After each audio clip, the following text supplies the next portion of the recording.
রাধে রাধে বন্ধুরা, শুভ দুপুর। আশা করি তোমরা সবাই ভালো আছো। শুভ চৈত্র সংক্রান্তি শুভেচ্ছা ও শুভকামনা রইল। আজকে পাঠ করছি সাধনার পথ বিঘ্ন সংকুল। প্রবাদ আছে, শ্রেহাংসী বহু বিঘ্নানি, শুভ কার্যে বিঘ্ন অনেক, মানবের মুক্তি সাধনার পথ বাধা বিঘ্ন তেমনি অগণ্য। উপনিষদকার ঋষি তাই সাধককে একদিকে সাবধান করিয়াছেন, মহামুক্তির পথ শানিত ক্ষুরদ্বারের ন্যায় দুর্গম, অপরদিকে সাধককে গভীর হুঙ্কার বজ্রগ্রহণে আহ্বান করিয়াছেন। উঠো, জাগো, উদ্যম ও পুরস্কার অবলম্বন করো, সদ্গুরু আচার্যদেবের শরণাপন্ন হয়ে মুক্তি সাধনের উপর নির্ভর করিয়া লো। সাধনার পথে বাধাবিঘ্ন যথেষ্ট, বহু স্বীকৃতির ফলে সদ্গুরুর আশ্রয়লাভ ঘটে। তখন হইতে নতুন করিয়া আর কর্মের বন্ধন সৃষ্টি হইতে পারে না।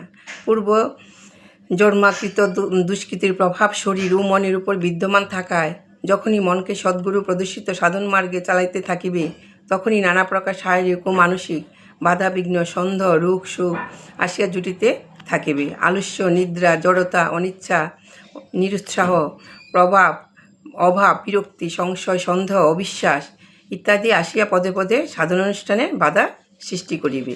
ধৈর্য সহকারে সদ্গুরুর কৃপার উপর নির্ভর করিয়া ধীর পথে সাধন পথে অগ্রসর হইতে থাকিলে ধীরে ধীরে সব কমিয়া যাইবে। হয়তো সদ্গুরু নির্দেশ অনুযায়ী জপ ধ্যানে বসিয়াছ, আলস্যবোধ হইতে লাগিল, ঘুম পাইতে লাগিল, নীরস ও বিরক্তি বোধ হইতে লাগিল, মন অস্থির হইয়া উঠিল, অথবা হয়তো মনে হইল ইহা দ্বারা কিছু হইবে না। কিন্তু সাবধান, সাধন ছাড়িয়া দিও না।